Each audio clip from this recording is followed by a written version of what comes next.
The December the 9th, 2016 Kremlin celebration of the Fatherland Heroes Day brought attention to one of the obscure components of Russian clandestine paramilitary capabilities when a photo featuring President Vladimir Putin and the leadership of the so-called Vagner private military company surfaced on social media.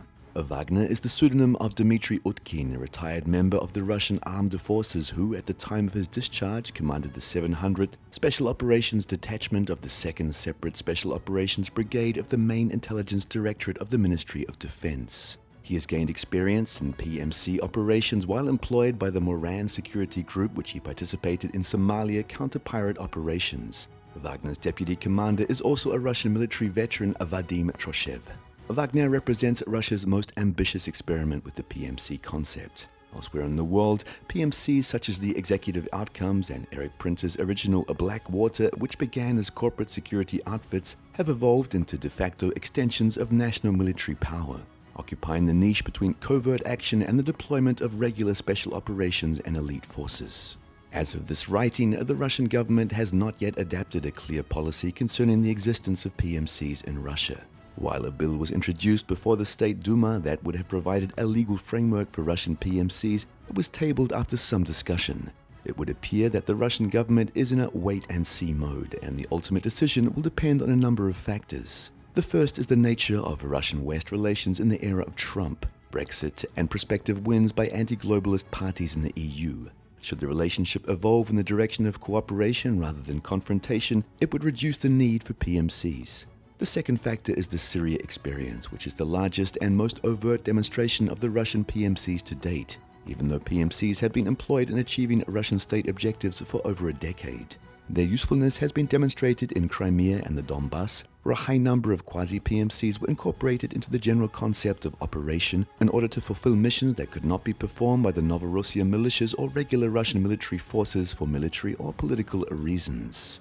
Syria is not only a more protracted and high-intensity operation, but also an opportunity to evaluate the relative advantages and drawbacks of relying on PMCs, as opposed to regular special operations forces and other elite formations. In that respect, Syria shows the evolutionary maturation of the PMC concept that gradually came of age during various operations in Central Asia, Caucasus, Crimea, and Donbass.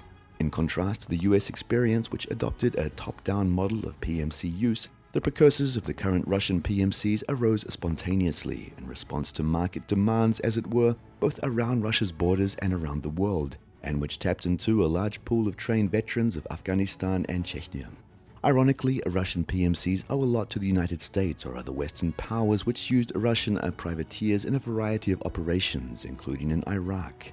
Even Wagner's operations in Syria are the result of Dmitry Utkin's initiative. It is only in the last few years that the Russian Ministry of Defense decided to weave PMCs into a broader array of forces at its disposal, and Wagner's effectiveness has provided an additional stimulus towards formally institutionalizing a relationship between PMCs and the Russian MOD.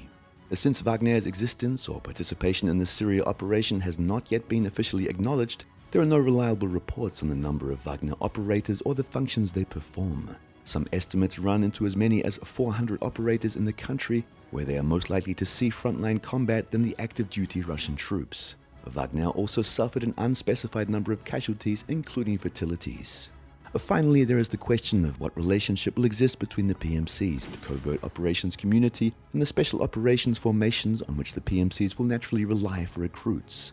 The heavy US reliance on relatively undisciplined security contractors during its infamous global war on terror had the effect of increasing the death toll among the Iraqi and Afghan civilians who perished at the hands of PMC operators who were not accountable to either US or local laws, and of provoking an outflow of trained cadres from the US Special Operations units who opted for the far higher salaries and personal freedom that the US PMCs offer. What the formalized relationship will look like may never be publicly known, for there are good reasons to maintain a certain level of secrecy surrounding what is, after all, an instrument of clandestine paramilitary action, which may also be a reason why a PMC law has not been formally adapted. However, considering that Wagner operators have received high military decorations for their contributions in Syria, it appears that Russian PMCs are here to stay, and they will enjoy a high level of prominence in the future. The recent talks with Libyan military leaders aboard the Admiral Kuznetsov suggest that Syria is not going to be the last battlefield for Russian PMCs.